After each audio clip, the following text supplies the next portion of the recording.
Akkuma nagaa dhaga'een finni ana keessaa gammadaan utaale. Goottaa galateeffadha. Ayyaanni kiyyaallee Waaqa fayyisaa kiyyatti gammada. Ammaan jalqabee dhalooti duudiin taphadhaate naan jedha.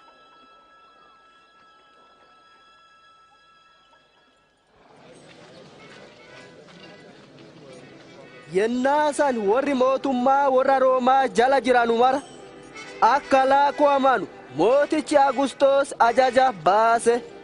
Maarre nami maraa lakkoofamiisaaf gara biyya ifii dhaqe.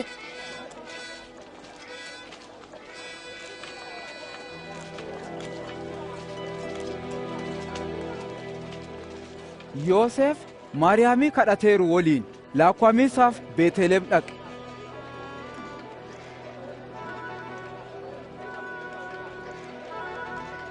Achitti addee bulan dhabanee moonaa keessa bulan. Adoo achi jiranuu yennaan Maariyaam deettu geette.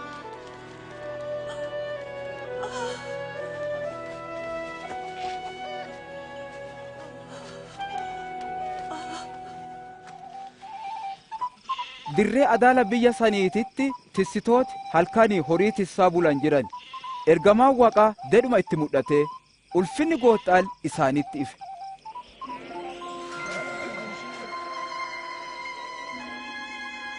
Hadha qachaa Daawitiititti fayyisaa isiniif dhalateera.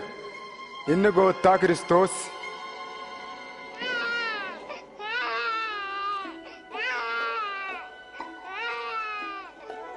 Maarree tissitooti daa'ima ilaaliisaaf dhaqanee goongaa keessa irkateeruun dhaggan. Isaan Waaqa galateessanee fayyisaa akka dhalateeru kolbatti odeessan.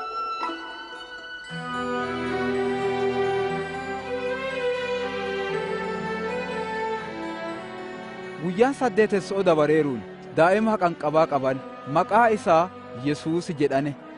Yoosef fi Maariyaam isa Waaqa dhikeessiisaaf gara galma Waaqaa geessan.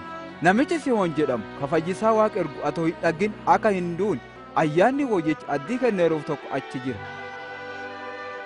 Goottaa addii naa kennite guutteerti. Yoona addee dhuga'aa na geesse.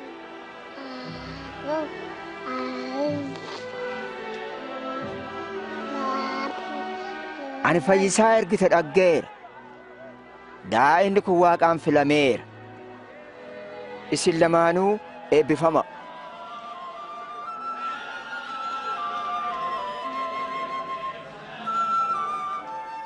Yoosef fi Maariyaam akka seera Muuseetitti hujii fixataneen duuba Yerusaalemii gara qachaa fi Naaziretitti deebi'an.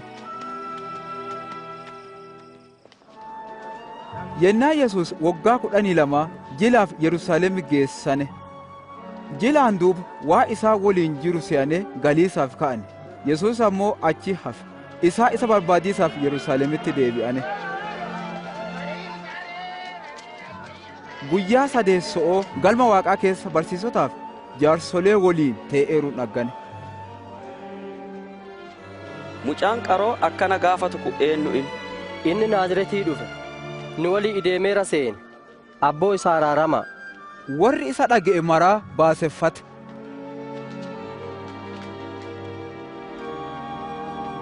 Ilma kiyya maafi akkana nu tolchite?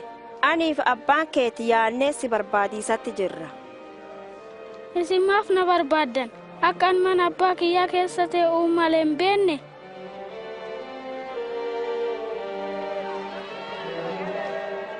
Yesuus warra waliin Naaziretitti deebi'e.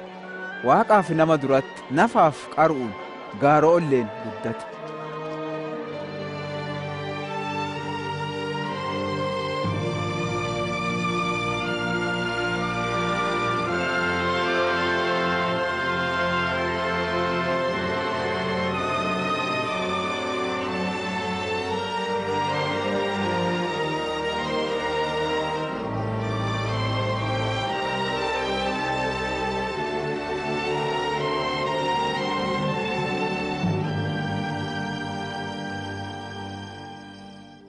Yennaa Xibiroos bulchaa ta'ee waggaa 15 Phonxoos Philaaxoos bulchaa biyya Yihuudaa, Heroodis bulchaa biyya Galiilaa, Haannaa fi Qayyaafaan hayyoota gurguddoo, Yohaannis goomolee keessa jiruun dubbiin Waaqaa itti dhufe.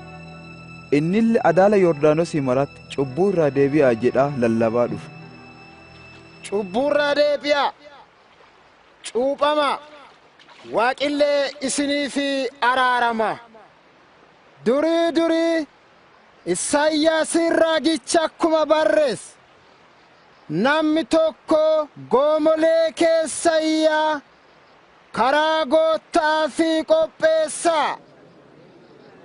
Daandiin irra deemuu qajeelcha, baleen maraa guuttuuti. Koobaa fi gaarri maraa diriiruuti. Karaan daddabaan qajeelee, daandiin kattattaa wal qixxoottuuti. Nami duudiin fayyisuu Waaqaa hin dhagga. Maan goonure? Waan goonu Isin ilmaan buuti'i. Maan akka goonu feetu? Nu gargaar, waan goonu nutti himi. Kawoyaa lama qabu, ka ijjumaa hin qabneef dabarsee kennuuti. Ka sagalee qabullee qooduuti.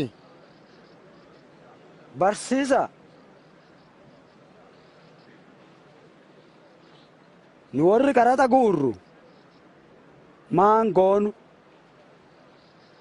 Seera malee hin guurinaa. Nuti loltooti maan tolchinure? Hunnaan namarraa beesee hin guurinaa. Dharaan nama hin himatinaa.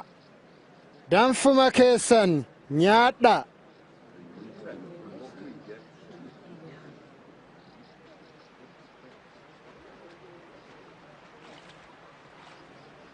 Nutti ati Kiristoosi?